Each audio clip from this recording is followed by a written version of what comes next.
Going on, everybody? Vincent Flores here at Pro Trapper Venzo or at NTK Crypto, coming to you with my brand new Ethereum miner. Yeah, it looks kind of blank and small, doesn't it? That's because I've got 2 cards in the potential 6 card slots. So let's get down to it. Let's tell you about these parts, tell you about the prices I paid, tell you about how I shop and how I try to make the most of my money. And we're gonna go from there. I guess let's go from the ground up. That will make it easiest. We'll go in order of how you put this thing together. First, we'll start with the rig. The rig I got off a video from YouTube. Yellow Fever for You gave us a quick video on how to put the mining rig together. I won't be as near as detailed as that video, but I'll go over it with you right now. This is aluminum angle. Something is available at Home Depot or Lowe's. It's just 1 inch. It's a 1 inch by 1 inch angle. It's mixed in with some 1x2 wood slats. This is 2 8-foot sections. This is 1 8-foot section. This cube is dimensions 22 inches wide, 14 inches deep, and 12 inches tall, right? So that lets you know that you need 4 uprights at 12 inches. You need 4 cross members at 22 inches, and you need 4 depth, cross member 2 at 14 inches. Again, 22, 12, and then 14 deep. So you got 1, 2, 1, 2, 14, 1, 2, front 2, back 2, 22, and then 4 uprights. So again, in case you missed it, 4 22 inches, 4 14 inches, 4 12 inches. That is basically 2 8-foot sections. It's a little big, it has some space in it. So if you want to make it a little bit smaller, you can, but that's how big this one is. All right, once you get that on, we got to put the motherboard on. This particular motherboard is an MSI Z170A Gaming Pro Carbon board. I chose this board because it is possible, I'm not saying I'm going to do it, but it is possible to hook up 7 GPUs to it. So, I heard it's a pretty good board for mining. And on top of that, I was at Fry's, and they match Amazon prices, guys. So I was on Fry's, noticed that this board was on sale on Amazon for $139.99, and for Fry's they had a $30 mail-in rebate. So yeah, you heard that right. I paid $110 for this motherboard. So yeah, I'm ecstatic about it. So once you got the rig, put the motherboard on. This motherboard does not sit flush on these wood slats, guys. There are 6 screws connecting this motherboard to the wood, and they are on about 3/8 of an inch spacers that lift them off of the wood here. So after you've got your rig built, as far as the frame goes, and you got your motherboard on, then you put the processor in. I got the least expensive processor I could find. It is Intel, I believe Celeron. Actually, I don't remember. It was like 40 to 60 bucks. It was the least expensive processor that fit 1151 socket, because that's what this board is. So 1151 socket processor, you plug that directly into your board, and then we're gonna move on to the risers. I got Deep in the Mine risers, probably 50 bucks, maybe 60 bucks. I got 6 of them on Amazon. The riser is what the GPU is supposed to be sitting on, but it's not.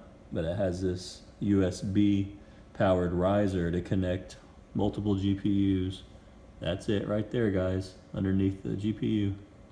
This board here connects that to the motherboard. They are powered risers, and So motherboard connected to the riser's connected to the GPU. The GPU and the riser both have individual power cords. So besides that, the motherboard also has a set of DDR RAM here. I think they're DDR4s. Those are two HyperX Furies, 4 GB RAM each. Just a quick note for people that have never done a board before, you are supposed to put your first RAM in slot number 2, then your second one in slot number 4. Okay, so don't forget that. Now that we've got the risers, they're hooked up to the GPUs, connected to the board, the RAM, the processor connected to the board, then we hooked up the power. The power is a Mark III silencer. It's made by PC Power and Cooling. 7-year warranty. It is, I think, fully modular or whatever that means. 1200 watt power supply. What's awesome about these power supplies is they come with certain cords right here, these PCIe cords that are going to go directly into your GPUs. They come with these, and they come with some extra cords.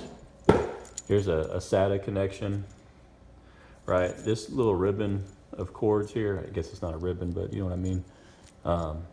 If you want to add it, you could connect this, and you could power 4 more units per cord here. As far as the risers go, each cord goes to 4 of them. And then you also have the PCI Express, which is these. Here, see, they go together, come 8 pins, plug directly into the GPU. That's what that is right there.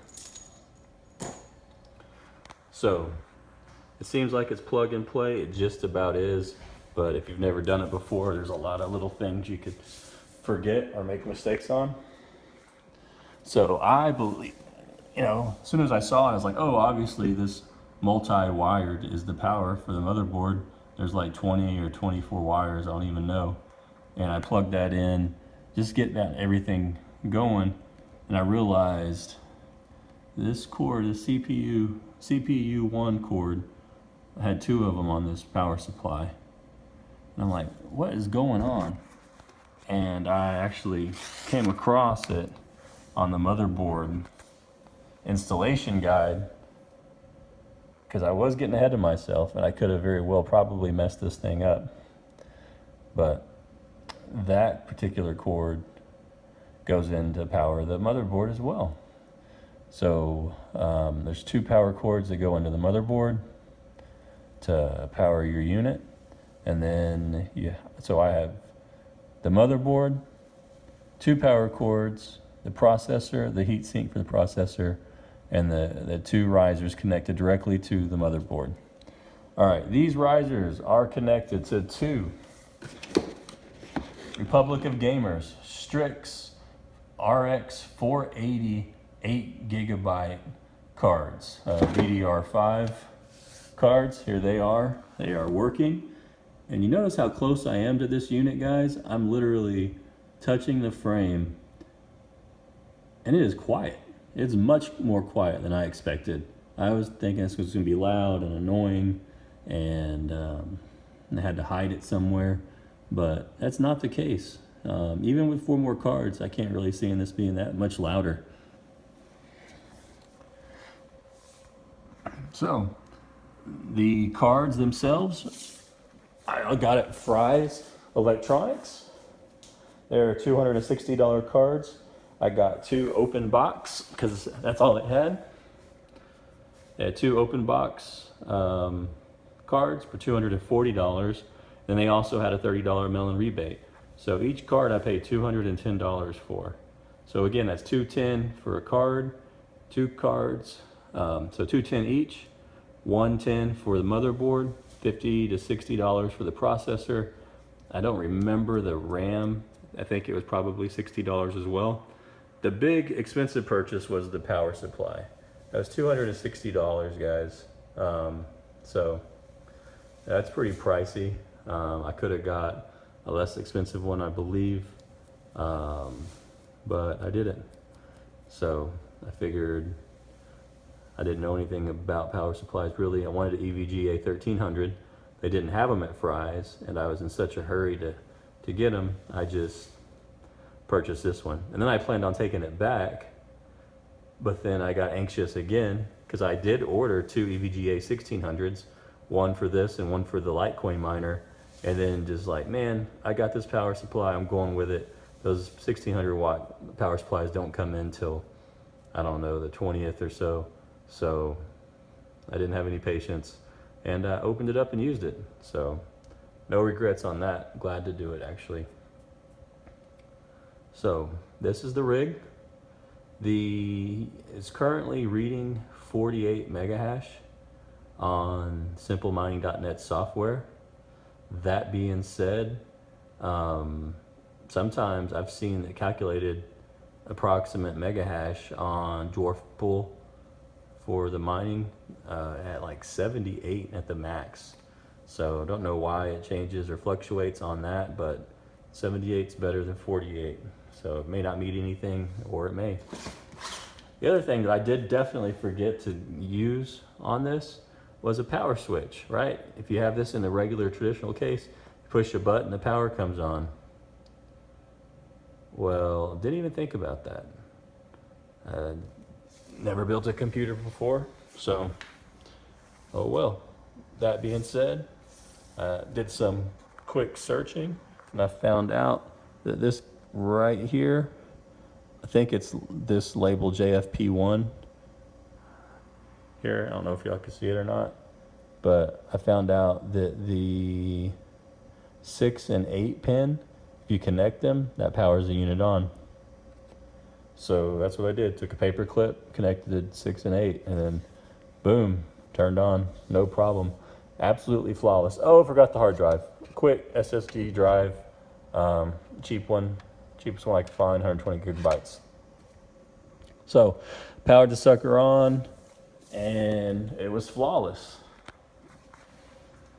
That being said, I did not have Windows 10, so I actually had to go buy a little bitty laptop for $100 that had Windows 10 on it. Get simplemining.net's operating system, put it on that little bitty laptop, flashed a USB drive, this USB drive right here, plugged it in, and away she went immediately. From startup to me going to the dashboard on simplemining.net's operating system, man, I don't think it was probably 30 seconds before it registered my connection. So when you flash this, you got to go in there, change the config.txt file to add your email address in it. As soon as you do that and you registered on simplemining.net, you could go to your email address, go to your email, click on that link, and it brings you to the dashboard, and you just do that to log in every time. And that was it. I do definitely plan on getting some more game cards, like I think I probably said, RX480s, to add to all this empty space. So that's the products I'm using. Again, just to refresh what this particular one is. MSI Z170A Gaming Pro Carbon motherboard. I got currently two STRIX RX480 8GB DDR5s. Mark III silencer, 1200 watt power supply. It's currently running at about 74 degrees Celsius, I think. Fluctuates between like 64 to 75, something like that. And as far as the fans percentage, I think it was like on 30. We could go see real quick though. So here it is up. So I think let's refresh this. See, it says 51 megahash.